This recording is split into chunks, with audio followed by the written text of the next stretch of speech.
He was just a single dad volunteering at a modest community center, barely holding things together while helping other kids find their balance. But one ordinary afternoon, when a quiet boy reached out his hand in the middle of a dance session, something happened that no one in the room expected. Not the boy, not the father, and definitely not the woman watching silently from the shadows. Sometimes the smallest moments carry the power to change everything. If stories like this speak to your heart, take a moment to subscribe to our channel. We share real emotional and uplifting stories that remind us all what truly matters.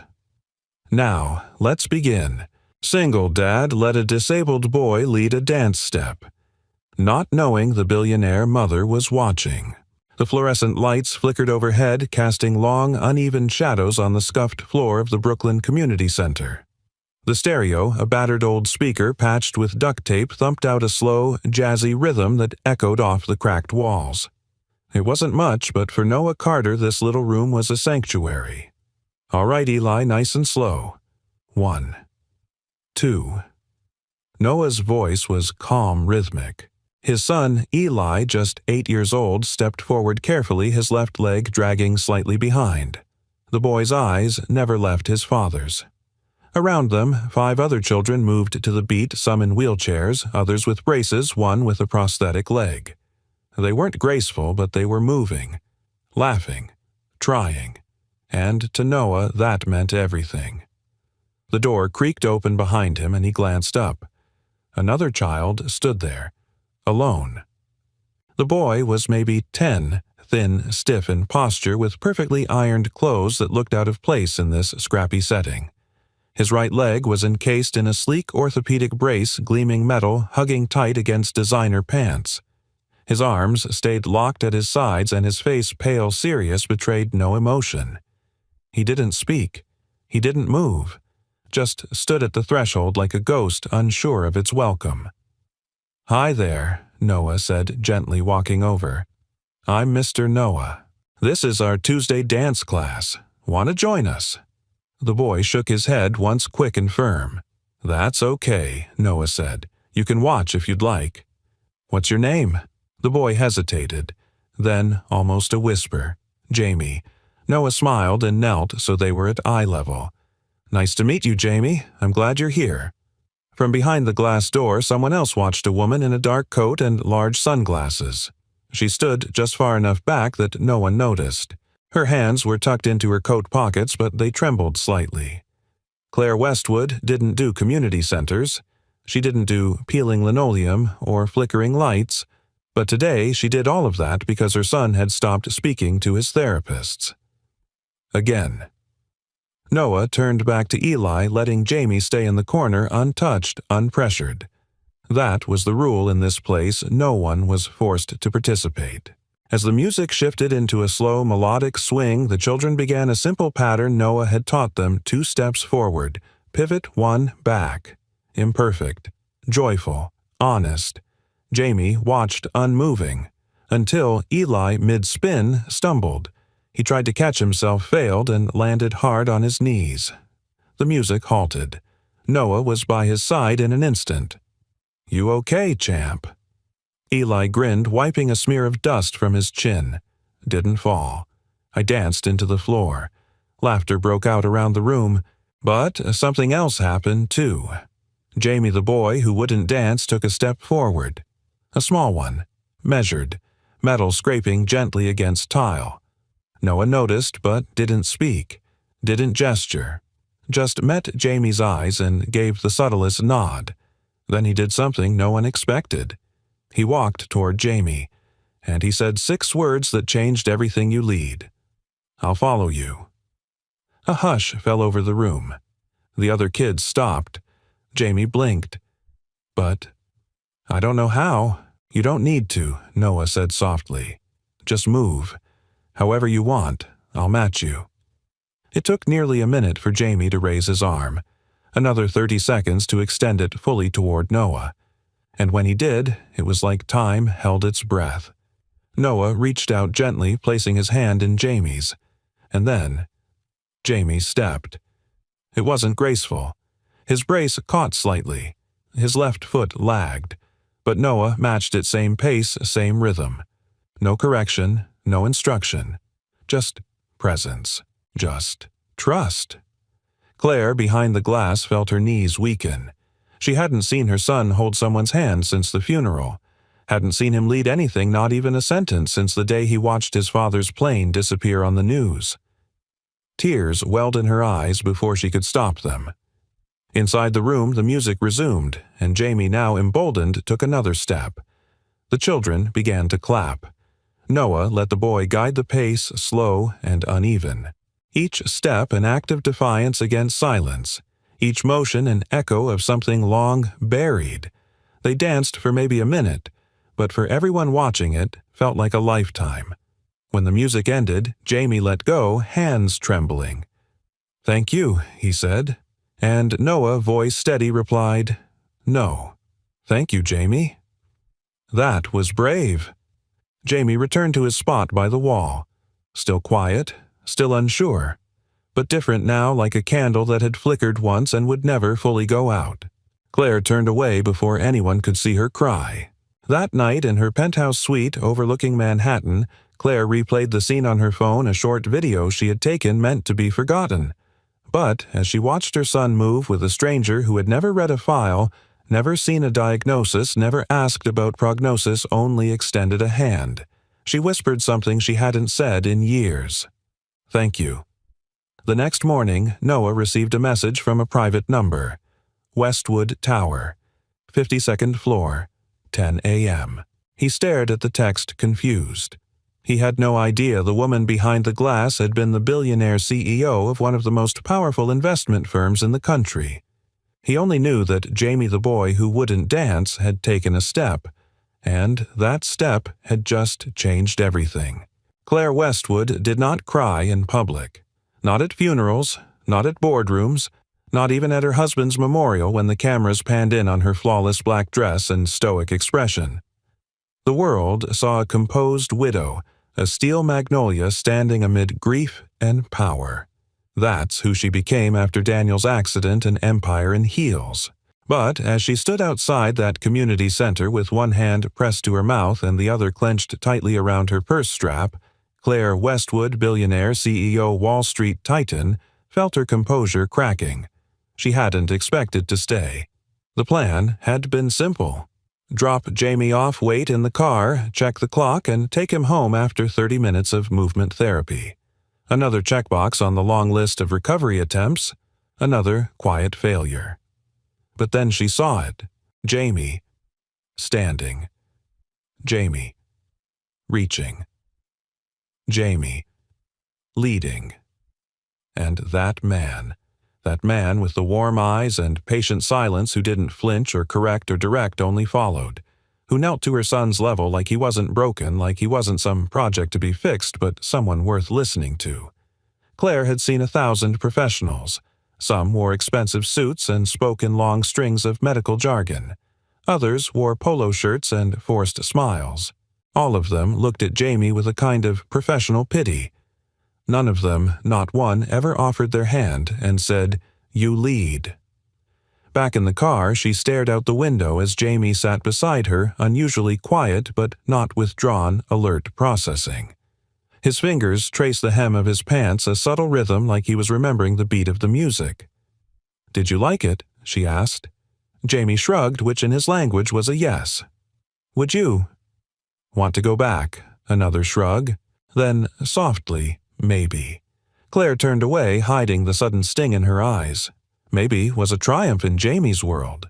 The next morning, Claire's driver pulled into the private underground garage of Westwood Tower, a 92-story steel and glass fortress that she had commissioned herself, built to intimidate and inspire. Her heels clicked sharply against the polished floors as she stepped into the private elevator, her expression unreadable. She didn't waste time. By 8:45 a.m., her chief of staff had already tracked down the name of the man from the community center, Noah Carter, and everything else there was to know about him. Former high school PE teacher, widowed, single father, left teaching after his wife's death, started working odd jobs to care for his son. Now volunteers part-time at a community center offering dance and movement classes to kids with disabilities. He had no clinical degree, no certifications, no PhDs. But Claire couldn't stop seeing the way Jamie had smiled, the way he had stepped. So at 9:15 a.m., she made a decision, a rare one. At precisely 10:00 a.m., the elevator doors on the 52nd floor slid open and Noah Carter stepped into another world. He'd shaved, worn the one blazer he had left from his teaching days. His nerves were barely concealed as he took in the reception area, all white marble and steel accents with an abstract chandelier that looked like frozen lightning suspended above a leather seating arrangement no one dared to sit on. A receptionist greeted him with clinical indifference. "Mr. Carter. Ms. Westwood will see you now." He was led through mirrored corridors past glass offices filled with people in tailored suits whispering into Bluetooth headsets. They all glanced at him. None smiled. Then the double doors opened. Claire stood at the window back to him, arms folded as if contemplating the weight of the city she could probably buy in thirds. "Mr. Carter," she said without turning. Her voice was even practiced. "Ms. Westwood," he replied, feeling oddly like a student sent to the principal's office. She turned then, and for the first time Noah saw her clearly. Not the sunglasses, not the coat, just a woman. Younger than he'd expected, sharper, and, beneath the armor, exhausted. "Thank you for coming." He nodded slowly. "You didn't give me much choice." A flicker of something crossed her face, amusement fair point. "Please sit." Noah hesitated, then lowered himself into a sleek chair that felt like it cost more than his car. Claire remained standing. "I saw what you did with my son yesterday. I didn't do anything Noah said. He did." "You led him," she corrected. Noah said nothing. Claire moved to a side table and picked up a slim folder. "I've read your background. I know about your wife, your son, your work. Is this a job interview?" "In a way," Claire said.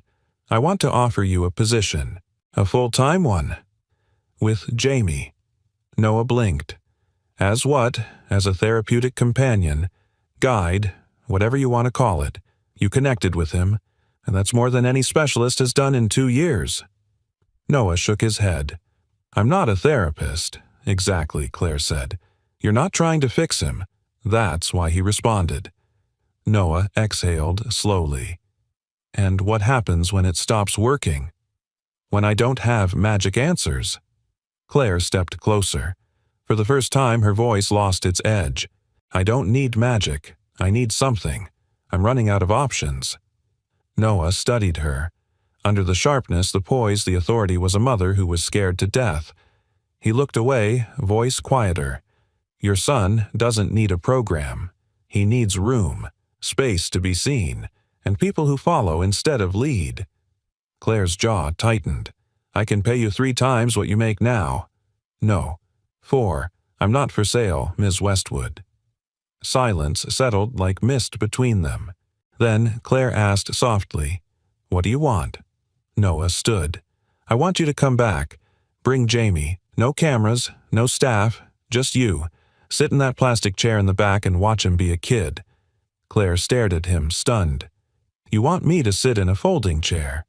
"Yeah," Noah said, walking to the door. "I think your son deserves to see his mother follow him for once." He left without looking back, and for the first time in a very long time, Claire Westwood didn't know what to say. Noah didn't tell anyone about the meeting. Not Sophia, not the other volunteers, not even Eli. Partly because he wasn't sure it had actually happened. The moment he stepped back outside Westwood Tower back into the hum of honking taxis and the scent of hot dog carts, the gleaming lobby and polished marble floors seemed like a dream. Or maybe a test. One he'd passed by walking away. Still all night his thoughts returned to the way Claire Westwood had stood rigid but trembling just beneath the surface.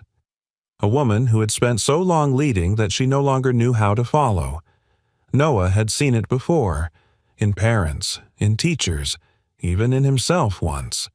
But he hadn't expected her to actually show up. and he definitely hadn't expected her to return in silence. Tuesday, 4:03 p.m. The center buzzed with life children stretching on mats, a playlist of soft beats pulsing from the corner speaker, the unmistakable clatter of wheelchairs bumping over tile. Noah stood at the edge of the room rolling his shoulders as he watched Eli and two other kids practice a pivot move. They were off beat, but they were laughing. That mattered more. Then the door creaked open. No announcement, no chauffeur, no heels on marble. Just Claire. She wore jeans and a navy sweater. No jewelry, no sunglasses, no armor. Her blonde hair was pulled back in a simple twist, and she carried Jamie's backpack herself. Jamie shuffled in behind her, his usual stiffness softer now, as if some invisible burden had been set down. Noah raised an eyebrow. Back for more. Jamie nodded once. That same silent language. Claire stood awkwardly at the door. "Where should I—" Noah pointed. "There's an empty chair by the window." The folding chair in question had seen better decades. The vinyl was cracked. One leg wobbled. It looked absurd beneath the presence of someone who usually sat in $3,000 ergonomic leather. But Claire walked to it and sat without a word. And stayed. Jamie didn't join right away. He watched first shoulders, tight hands clenched. But when Noah crouched next to him and asked want to try again, Jamie surprised everyone. He said, "Can I show Eli something?" Noah didn't answer with words. He simply smiled and motioned for space. The music shifted to a mellow beat. Jamie took Eli's hand, gently guiding him into a slow, simple pattern. Noah watched with pride, but didn't intervene. Claire sat still, her hands folded tightly in her lap. She didn't reach for her phone. She didn't speak. She just watched. And for the first time in months, Jamie looked up and met her gaze. It lasted only a moment, but it was enough. After class, Noah was wiping down mats when Claire approached. "I don't understand this place," she said simply. Noah chuckled, not looking up. "You're not supposed to." Claire crossed her arms. "There's no structure, no measurements, no targets. Wrong. There's one goal movement that belongs to the child." She glanced toward Jamie, who was now laughing with Eli over a shared packet of gummy bears. "My son hasn't laughed like that since before the accident," she said quietly. Noah paused, looked at her. "What happened to him?" Claire hesitated. She wasn't used to explaining herself, but somehow in this cluttered room with peeling paint, honesty came easier. "Car crash. Drunk driver ran a red light. Daniel, my husband, was driving. He didn't make it. Jamie was in the back seat." Noah's face softened. "I'm sorry. I've spent 2 years trying to fix him. Specialists, clinics, equipment. I built a therapy suite in our apartment." Her voice trembled, but nothing worked. He kept pulling away. "I thought he was angry at me." "He might be," Noah said gently. Claire blinked. "Excuse me, that doesn't mean he doesn't love you. But he lost a father, and somewhere in the middle of your grief he probably lost part of you too." Claire said nothing. Then Noah added, "You can't parent from a glass tower." She looked up sharply. He wasn't smiling. He wasn't judging. Just telling the truth. Later that evening, Claire sat at her kitchen island watching Jamie work quietly on a Lego spaceship. The penthouse was silent, save for the hum of the city below. Her assistant had emailed twice about board matters. A shareholder call needed rescheduling. Her legal team had questions about an investment round. All unanswered. Claire watched Jamie attach a small piece tongue between his teeth in concentration. For the first time in a long time, she didn't feel like a CEO. She felt like a mother trying to remember how to be one. She walked to the couch and sat eyes on the city skyline. Then she pulled out her phone and sent one short message. "We'll be back Thursday." The next morning, Noah found a white envelope taped to the door of the community center.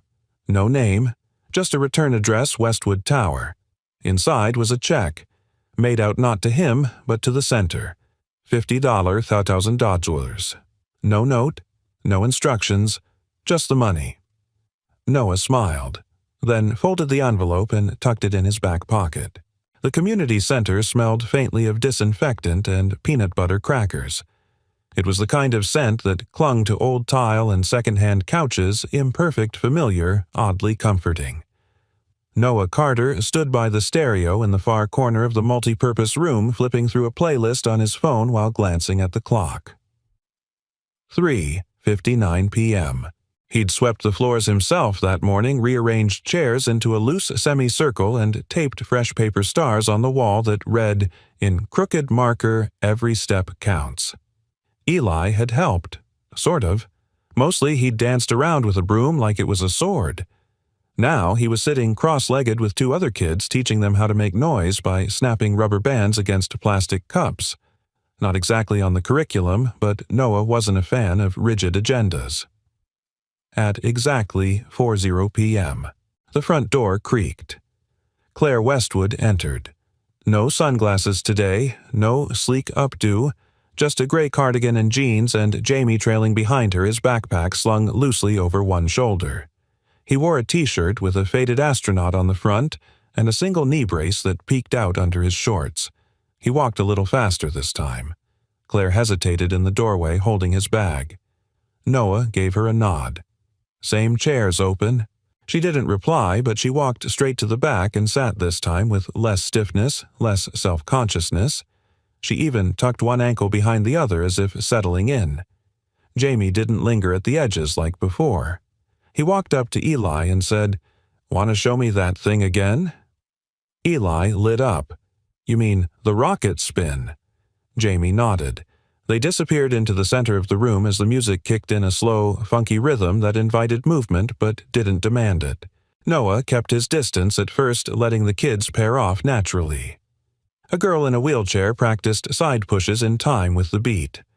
A boy with a prosthetic leg hopped cautiously in a line of improvised steps.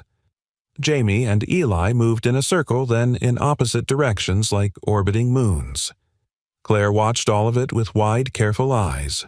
She looked unsure, as if trying to figure out where this place fit in the map of her life.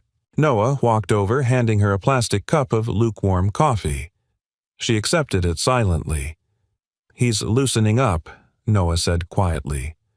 Claire didn't respond right away. Then she murmured, "It's strange. What is he never liked dance? He used to cry at weddings." Noah shrugged. "We don't call this dance. We call it movement. That way, no one's wrong." She gave a small, reluctant smile. "That's a clever trick." "It's not a trick," Noah said gently. "It's just a better frame." Claire looked down at her coffee. "Do you ever feel like—" She trailed off, then started again. "After the accident, I kept trying to get back to normal. I put him in every program, followed every expert's advice. But it was like chasing something that no longer existed, like trying to step back into a room that had already burned down." Noah looked at her carefully. "So, you rebuilt the building." She nodded. "With higher walls, fireproof glass, and no doors." Claire turned her head to him sharply, but Noah wasn't accusing, just observing. "I'm not saying that to judge," he added. "I did the same thing with Eli. After his mom died, I pulled him out of school, kept him close, protected him from everything." Claire's voice dropped. "Did it work? No. But it made me feel safer.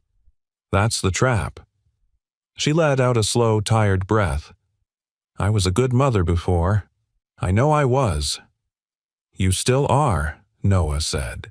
"You just forgot that sometimes love doesn't look like protection. Sometimes it looks like permission." Claire blinked. She didn't have a response to that. Not yet. Meanwhile, Jamie had initiated something completely unexpected. He was leading a pattern. Not copying, not following, leading. He clapped once spun in place, stepped to the side. The other kids, uncertain at first, began to mimic him. Eli got it first, then the girl in the chair spun with her wheels, adapting the movement. A quiet rhythm built, playful and broken and beautiful. Noah noticed it, then pointed subtly so Claire would too. Jamie didn't look back to see if she was watching. He didn't need to. Claire watched with one hand covering her mouth. The boy, who once refused to move unless directed by an adult who hadn't spoken voluntarily to appear in months, was now conducting a small universe with his body. One of the assistants, Sophia, whispered from the doorway, "You seeing this?" "I'm seeing." "It?" Noah replied softly. Jamie clapped once more and the movement ended with laughter. One of the kids shouted, "Let's do it again." Jamie blushed, surprised, but he nodded. After class, Claire lingered. Most parents had come and gone, but she waited near the door as Jamie packed up his things. He chatted quietly with Eli, comparing drawings they'd scribbled during break time. Noah joined her. "He did great today." Claire nodded. "I saw something in him I haven't seen in years." "It's been there," Noah said. "You just couldn't see it through the glass." Claire looked at him. Her voice was softer now. "Do you believe this place can actually change him?" "No," Noah replied. "But I believe it can remind him who he already is." She held his gaze. There was a pause, not awkward, just heavy with meaning. Then she reached into her purse, pulled out a folded piece of paper, and handed it to him. "What's this A list?" Claire said. "Of people you need to talk to. Media contacts, funders, some pediatric therapists who don't rely on outdated models. If you want to expand this center, I can help." Noah looked at the paper, then back at her. "Why are you doing this?" She looked over at Jamie, who was now showing Eli how to balance a toy on his wrist. "Because I think I was wrong," she said, "about a lot of things." Noah didn't say thank you. He just nodded. And in that moment, Claire Westwood didn't feel like a billionaire or a CEO or a widow. She felt like a mother. And that, for the first time in a long time, felt like enough. Noah didn't need to check the clock anymore. By now, he knew the exact rhythm of their Tuesdays and Thursdays, knew the sound of Claire's careful footsteps as she entered the center, the quiet way Jamie now peeled off on his own to join the other kids without looking back, knew that Claire no longer sat rigidly in the corner but leaned in, elbows on knees, eyes softening. But this Thursday was different. The air buzzed before anyone even arrived. Jamie had asked earlier that week with a seriousness unusual for him if he could try something during class. Not just dancing, he'd said. "I want to show them something I made." Noah hadn't asked questions. He'd just nodded. "Your room. Your rules." And now, as the kids gathered and the music began, Jamie walked to the center of the room holding a folded piece of paper. He opened it, placed it on the floor, and turned to the others. "It's a pattern," he said, louder than usual. "A new one." "I drew it." The other kids watched with curiosity as he pointed to each mark. Arrows, circles, stops. "It goes like this," he added, then began to move. Noah leaned against the wall, arms crossed, and watched. This wasn't mimicry. It wasn't play. This was choreography. The steps weren't precise, but they had intention. Each motion was an invitation to join, to try to trust. And they did. Eli followed first, hopping slightly to match Jamie's awkward right leg brace. The girl in the chair rolled her wheels over the drawn lines and grinned when Jamie pivoted toward her. Another boy ducked under a pretend bridge Jamie created by raising his arms in an arch. Noah didn't speak, didn't step in. He simply watched. And at the back of the room, so did Claire. After class, Claire lingered longer than usual. She waited until Jamie and Eli had wandered off to a table in the back, drawing superheroes on construction paper. Then she walked over to Noah. "You didn't guide him at all," she said, not accusing, more like wondering. Noah sipped his coffee. "Wasn't my dance to lead." Claire looked toward the kids. "You just trusted he could." "I followed," he said simply. "It's harder than it sounds." Claire was quiet for a long moment. "You know, after the accident, every expert I spoke to said structure was everything, that Jamie needed control discipline, a clear therapeutic plan." Noah nodded.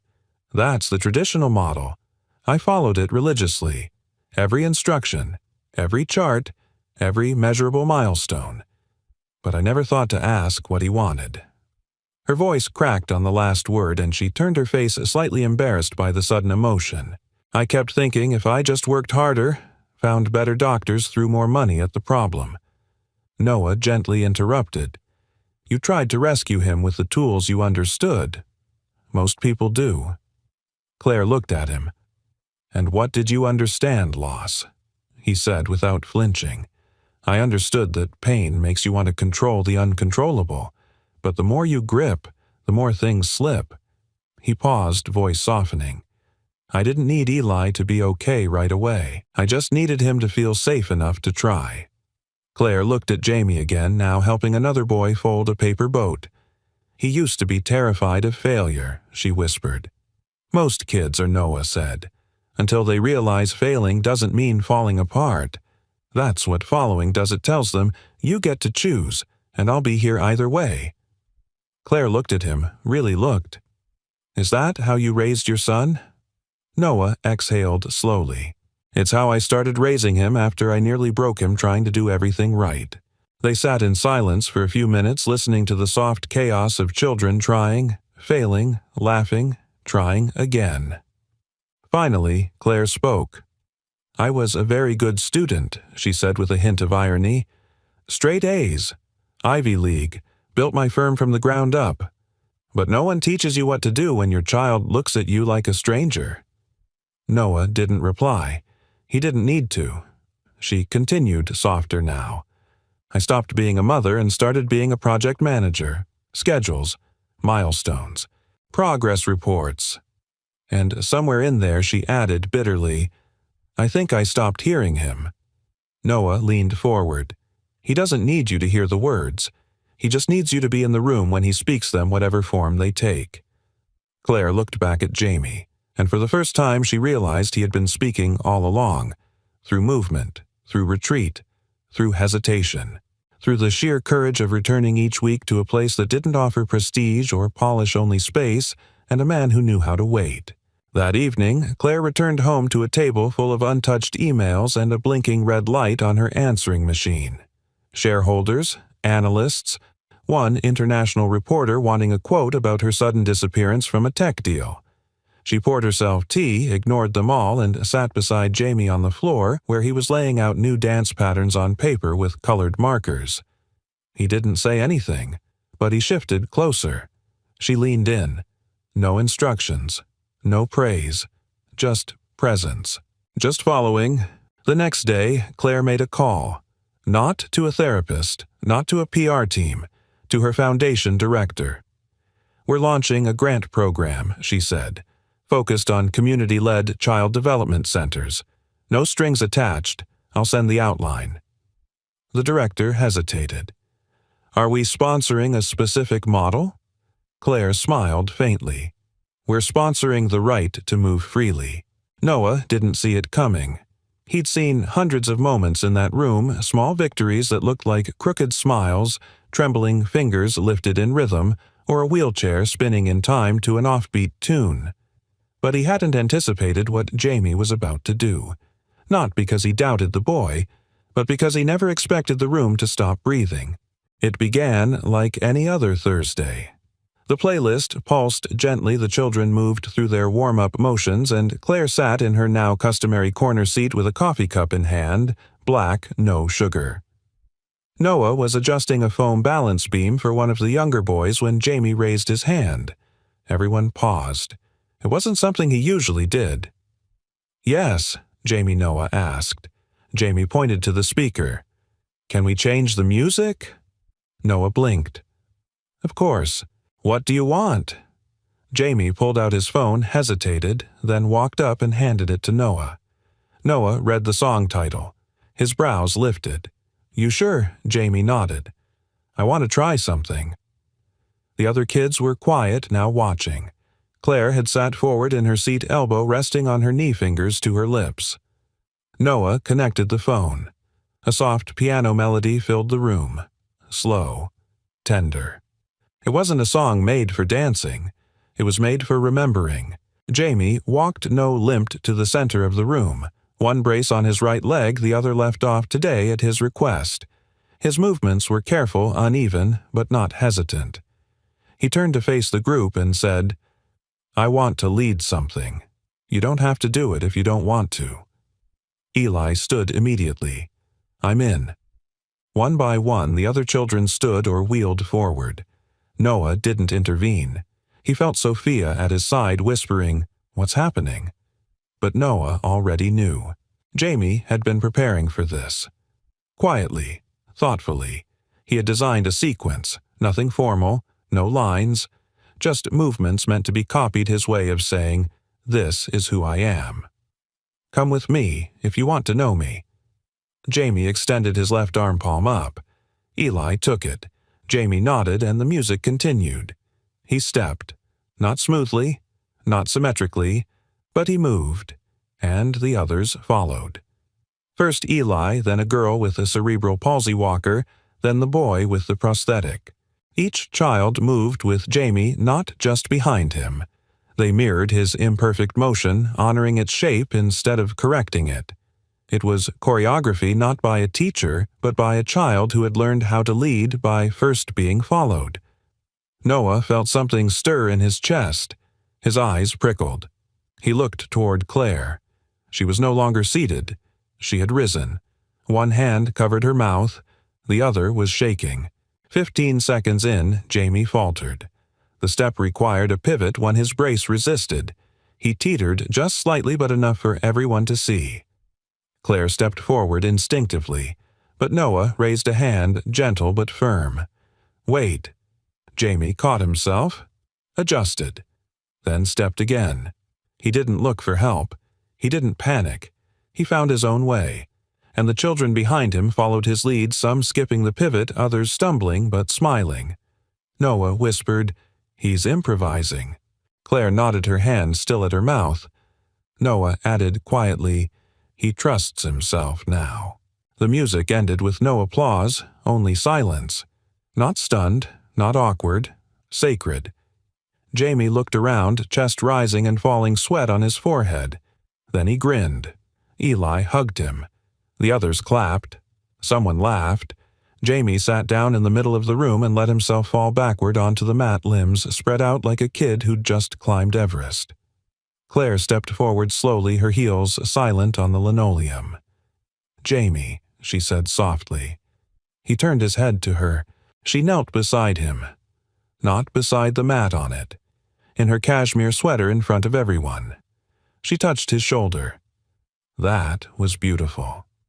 Jamie looked at her for a long second, then whispered, "I'm not scared when I'm leading." Claire's breath caught. She smiled, eyes glossy.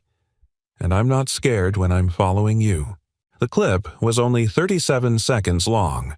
Sophia had filmed it quietly from the corner, not to share, only to preserve. But Noah had posted it that evening on the center's private blog with permission from the parents. By morning, it had been shared 12,000 times. By noon, The Guardian, The Times, and 2 major news outlets had reached out requesting interviews. By evening, it had passed 1 million views. But none of that mattered to Jamie. What mattered was that after the video ended, the caption read, "Choreography by Jamie Westwood. Age 10. Mobility partial. Confidence growing." And just below it, a comment from a stranger read, "My daughter hasn't walked since her surgery." She just watched this and asked if she could try. Claire read it twice, then emailed the board of her foundation. Subject, "We need to talk about funding." That weekend, Claire stood in the same room again, but now there were camera crews outside the doors and a line of reporters who had been told firmly that they could not film the children without consent. Claire wasn't in the corner anymore. She stood beside Noah. She looked at him and said, "This is bigger than you thought, isn't it?" Noah nodded, and still only the beginning. She smiled. He led a step that changed the whole room. Noah looked toward Jamie, who was now teaching a new move to 2 younger kids. "No," Noah said gently. He changed the way the room moves. The spotlight didn't knock. It burst through the door.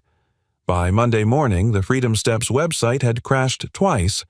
Emails flooded in from school administrators, pediatric specialists, university researchers, and desperate parents asking if there were wait lists or miracle slots for their children. Some offered donations. Others simply wrote, "Thank you for showing me what's possible." By Wednesday, Noah's phone wouldn't stop ringing, and by Friday, Claire's world split in two. It began with a headline. Billionaire CEO's son goes viral for emotional dance. But the real story is the program. She once ignored, then another. Westwood, under scrutiny ignored, innovative rehab model for years now, claims support, and another. Therapists criticize movement-based program as unsupervised imitation. Claire was used to bad press. She'd survived hostile takeovers, Wall Street exposés, and a brief scandal involving an offshore subsidiary she hadn't even authorized. But this felt different, because this wasn't about money. This was about her son. Inside Westwood Tower, tension pulsed like static through the halls. Claire's assistant, Nora, hovered in her doorway holding a tablet. "We have a problem," she said. Claire didn't look up from the printout in her hands, Noah's latest schedule filled with hastily arranged meetings and parent inquiries. "I'm already aware. It's the board. They've scheduled an emergency call." Claire stood. "Get them on the line."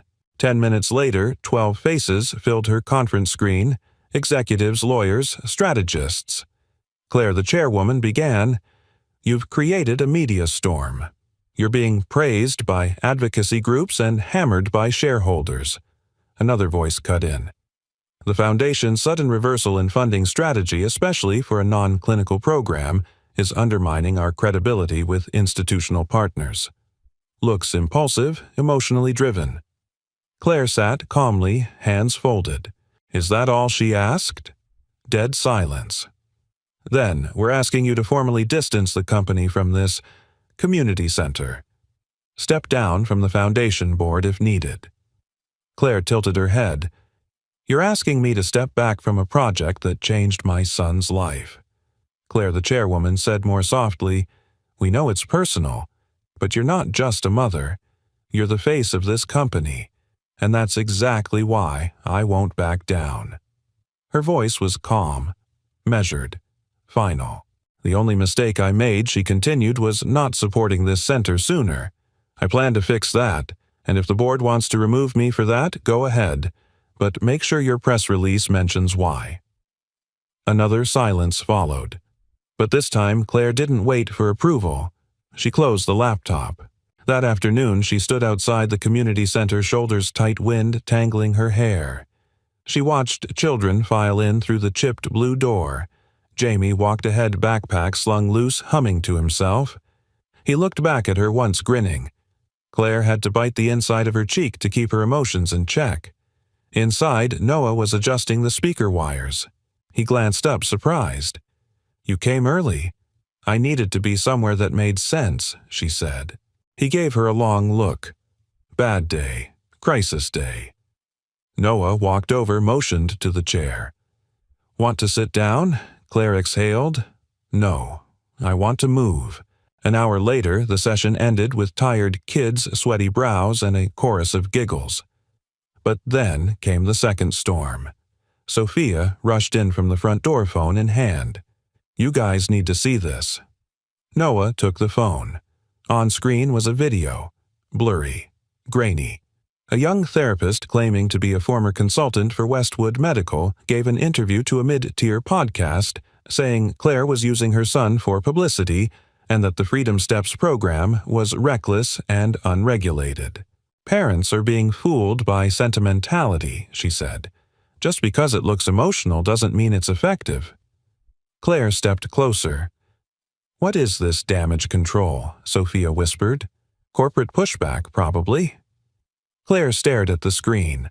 Not because she was shocked, because she recognized the face. It was Jamie's former occupational therapist, the same one who once told him he'd never lead a movement. Noah set the phone down. He didn't speak, didn't rant, just walked to the front of the room, turned and faced Claire. "We should talk," he said. They sat alone after everyone left, sun slanting through dusty windows. Claire spoke first. "I'm sorry." "For what?" "For dragging this program into the press cycle. I never meant for this to become a war." Noah leaned forward. "It's not a war. It's a spotlight, and spotlights burn." She smiled, tired. "You're good with metaphors. Comes from raising a kid who only understood the world when it was painted sideways." Claire sighed. "I wanted to help, but now I've made you a target." Noah shook his head. "You made us visible. That's different." He paused. "But now we have to make a decision." Claire nodded slowly. "How much light are we willing to stand in?" Noah glanced toward the door where Jamie's laugh still echoed faintly down the hallway. "All of it." That night, Claire issued a statement. Not through her PR team. Not through the company. Just a single post from her personal account. "My son is not a prop. He's a pioneer. The only thing reckless is believing that only experts can unlock the human spirit. We didn't need more authority. We needed more trust." The post went viral within hours. And in the middle of it all, Jamie remained oblivious, sprawled across his bedroom floor with his drawings humming his new dance step. He had no idea his mother had just challenged the corporate world on his behalf. And she didn't tell him, because for the first time in her life, Claire Westwood wasn't trying to lead a story. She was following one. The air in Noah's apartment was heavy with memory. It wasn't the kind of place you showed off. The floors creaked, the kitchen window didn't open all the way, and the living room doubled as Eli's play space and Noah's makeshift office. But the walls held stories, photos of Eli on his first tricycle finger-painted art still taped to the fridge, a pair of ballet shoes hung reverently near the door. They were Rachel's. She'd never danced professionally, but she used to waltz with Noah in the kitchen sometimes, barefoot, sometimes in mismatched socks, sometimes with a toddler clinging to one leg. Her laughter had once filled the corners of this home like warm sunlight. Now it was mostly quiet. Claire Westwood sat stiffly on the couch nursing a mug of herbal tea. She looked out of place in her tailored coat and silk scarf like someone who had accidentally stepped into a life too raw, too honest. But she didn't look uncomfortable. She looked curious. Noah joined her, setting down a plate of biscuits Eli had insisted they serve. They sat in silence for a moment. Then Claire spoke. "You used to be a teacher." Noah nodded. "High school PE. For 10 years. Why did you stop?" He looked toward the window, voice quieter now.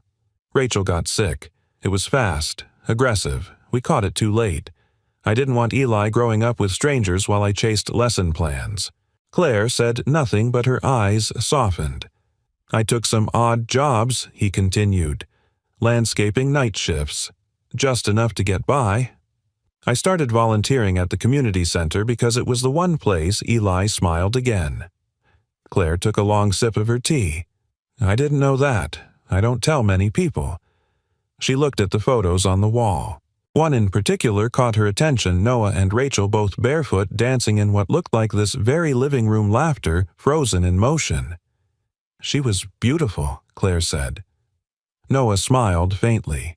She made everything feel like music. They sat for a moment in a silence that wasn't awkward. It was reverent. Then Claire spoke again. "I used to be softer," she said. "Before Daniel died. Before I learned how quickly the world stops waiting for you to grieve." Noah glanced at her. She continued, voice lower. "I had one job: protect Jamie. I threw everything I had into building a wall around him so nothing could get in. Not pain, not fear, not failure. But I didn't realize." She trailed off. Noah finished for her. "You built the wall so high he couldn't see you anymore?" Claire's breath caught. She didn't respond, but her eyes filled quietly, stubbornly. "I thought giving him the best meant giving him control," she whispered. "But control is cold. It doesn't hold you at night. It doesn't tell you it's okay to fall." Noah nodded. "Control is armor. But love's a dance." Claire laughed softly through her tears. "Do you always talk in metaphors?" He smiled. only when I don't know what else to say." They sat for a while longer. Outside, rain began to tap gently against the window, and inside the soft hum of Eli's video game drifted down the hallway. The apartment felt warm, lived in alive. Claire leaned back, staring at the ceiling. "You know what's ironic? What I spent years trying to make Jamie more like the kids I thought he should be? Now I just want to be more like him." Noah looked at her, truly looked, and for the first time he saw not the CEO, not the billionaire mother, not the crusader battling headlines and boardrooms, but a woman learning how to live again. "You're doing better than you think," he said. She smiled. "That's what Jamie said to me yesterday." Noah raised an eyebrow. "He did?" Claire nodded. "I asked if he thought I was doing a good job lately." He shrugged and said, "You're following better now." Noah laughed. "I think that's his way of saying, keep going." Later that evening, as Claire prepared to leave, she stood at the door with her hand on the knob, then turned back. "Noah, yeah. What if this ends? The momentum, the attention, what if it fades and we're left alone in the silence again?" Noah thought for a long moment. Then he said, "Then we do what dancers do between songs." Claire tilted her head. "We wait, and we listen. And when the next rhythm comes, we move." Claire smiled through the sadness in her eyes. "Good night, Noah." "Good night, Claire." That night, Jamie lay curled in bed with his sketch pad open. Claire sat beside him, brushing hair from his forehead. "What are you drawing? A new pattern?" "For class?" "No," Jamie said sleepily. "For you?" Claire blinked. "Me?" He flipped the page. A series of crooked arrows, loop-de-loops, and a stick figure with long hair holding the hand of a smaller figure in a wheelchair. "It's called Following the Leader." Claire swallowed hard. "I think you're good at it now," Jamie added, eyes already closing. Claire kissed his forehead. "I'm trying, sweetheart." And for the first time in years, as she turned off the light and closed the door, Claire didn't feel like she was failing. She felt like she was becoming. It happened on a Thursday, like most miracles. The morning was uneventful. The city was humming with the usual background noise, horns, footsteps, conversations interrupted by sirens. Inside the community center, the air was filled with the light tap of sneakers on scuffed tile, laughter trailing behind little bursts of movement. Nothing signaled that anything extraordinary would happen, until Jamie asked to remove one of his braces. Noah looked up from where he was helping a boy with balance drills. "You sure?" Jamie nodded. "Just one." "I want to see if I can do it."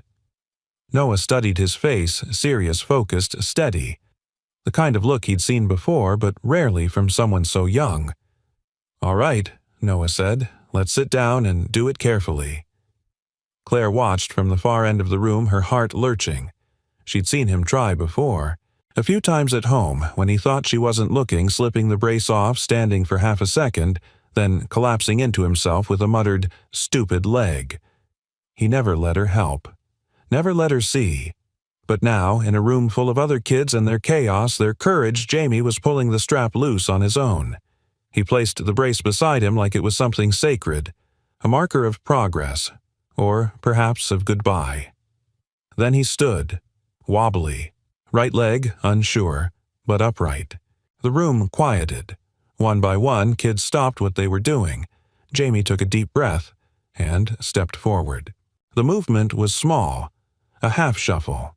His knee buckled, his left side overcompensated. But the step happened, unassisted, undirected. Noah took one instinctive step forward, then stopped himself. Claire's hands had flown to her mouth. She didn't breathe. Jamie reset his footing, tried again. Another step, straighter, clearer, determined. Then he smiled, wide, disbelieving, radiant. The room erupted. Not with applause. Not yet. That would have shattered the spell. It was something quieter, holier. Gasps, tears, murmurs, a stillness that vibrated with emotion. And from the corner someone whispered, "He did it." Jamie turned toward his mom. "I did it," he said, voice cracking. Claire stepped forward, eyes full. "You did, sweetheart. You really did." "I want to try again." Jamie said, his breath shallow but eager, and he did. 2 more steps. On the third, he wobbled, and Noah was there just behind him, steadying, but not catching. "You okay?" he asked gently. Jamie nodded, still grinning. "Can I keep going?" Noah laughed. "Only if I can follow." Later, when the music played again and the other children returned to their exercises, Claire sat on the floor next to Noah. Not in a chair, not watching from the sidelines. Just there. Together. "I feel like I missed it," she said softly. All those months trying to control everything. And he was building this moment quietly inside himself. Noah shook his head. "You didn't miss it. You helped it happen." Claire looked at him. "I don't think he needed me." Noah's voice was quiet, sure. He needed you to believe in the step, even if you couldn't see it coming. The press found out that evening. Sophia had filmed the moment from the far corner, like always discreet, respectful. And, just like the last clip, she hadn't planned to share it. But after the kids had gone home and the volunteers were packing up, she showed it to Noah and Claire. They watched in silence. Claire's hand trembled slightly at her side. "He looks free," she said.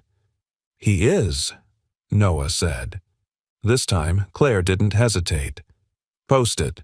Let the world see what freedom looks like." The video was uploaded that night under the same caption series as the last. Freedom Steps, First Unassisted Step. Jamie Westwood, age 10. Bravery unmeasurable. It didn't just go viral. It ignited something. Parents began filming their children taking their first steps in pools and backyards and therapy rooms and tagging the Freedom Steps account. Hospitals started requesting training materials. Educational podcasts asked for interviews. One nationally syndicated morning show requested to visit the center to meet the boy who taught us what courage looks like.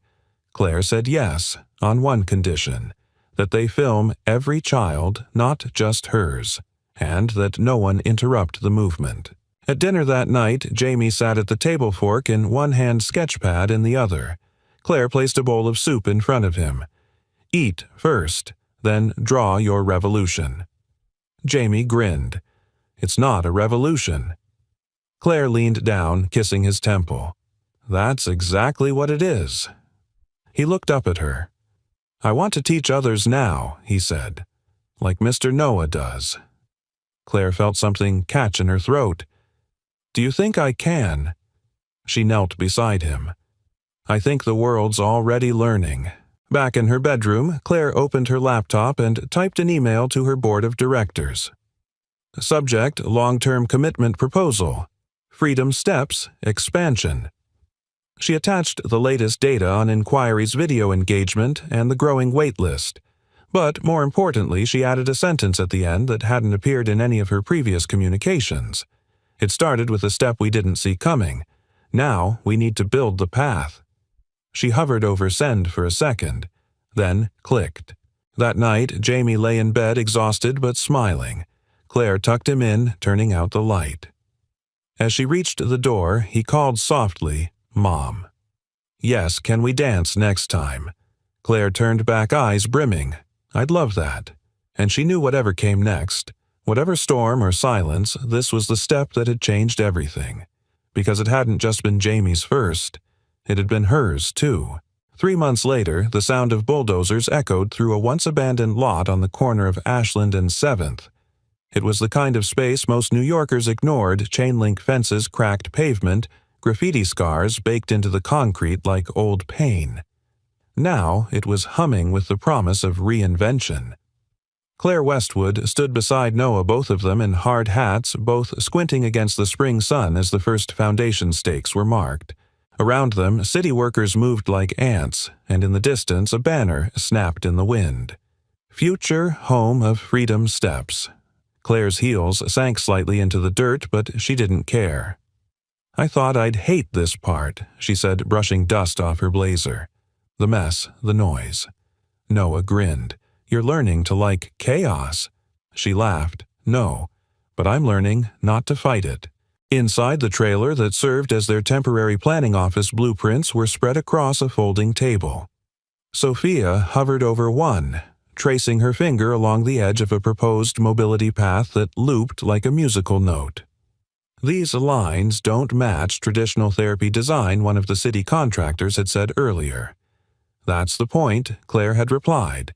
The center wouldn't just be functional, it would be inviting, playful, built with the input of those who would use it, children in braces, wheelchairs with speech delays, learning differences, and hearts full of rhythm that the world had failed to hear. Each room had been designed around movement autonomy. No fixed instructor zone, no standard mirror walls, just light, sound, texture, color, and freedom.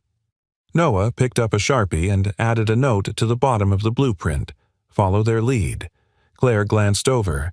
I've seen that phrase somewhere before. It's on Jamie's sketchpad, Noah said. He writes it at the top of every new pattern. The expansion wasn't just physical, it was spreading.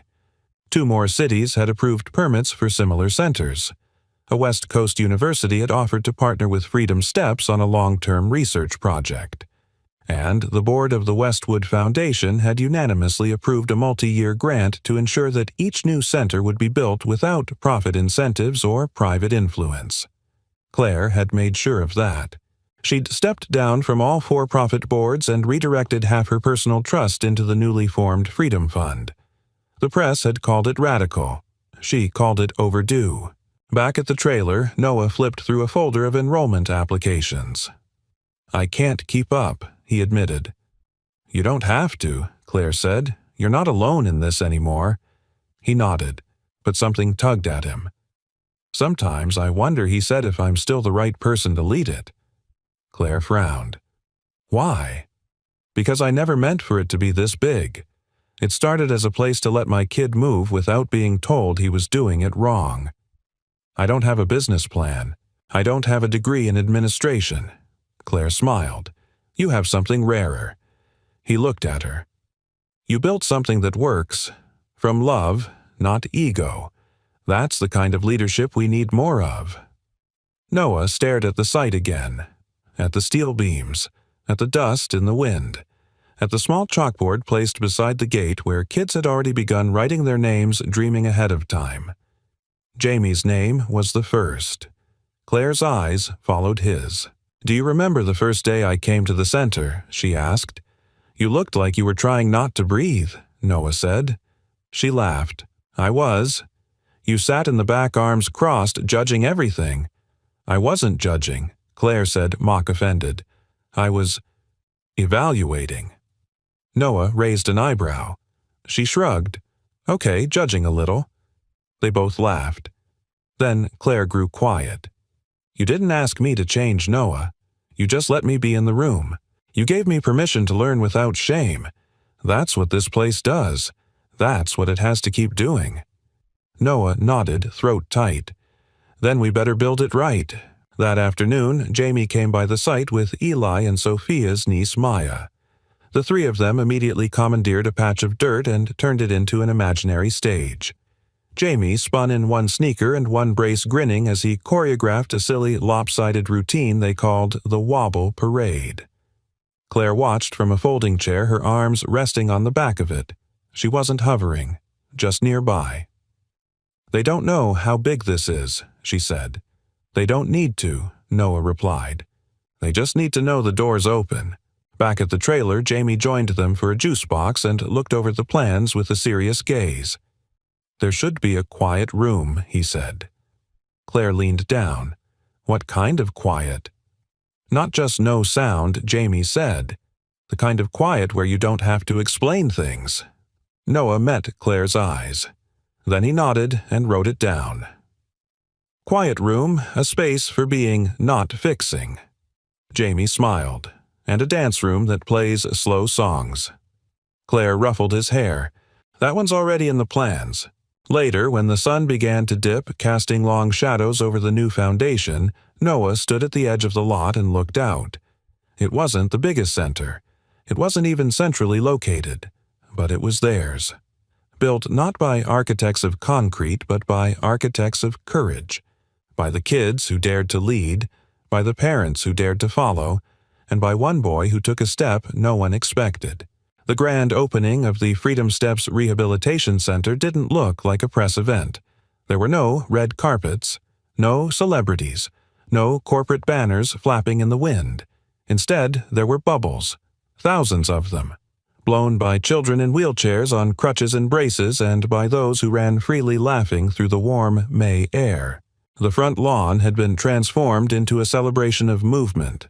Sidewalk chalk murals covered the pavement with crooked suns and bright names, and someone had drawn a huge arrow leading to the front door with the words, "You belong here."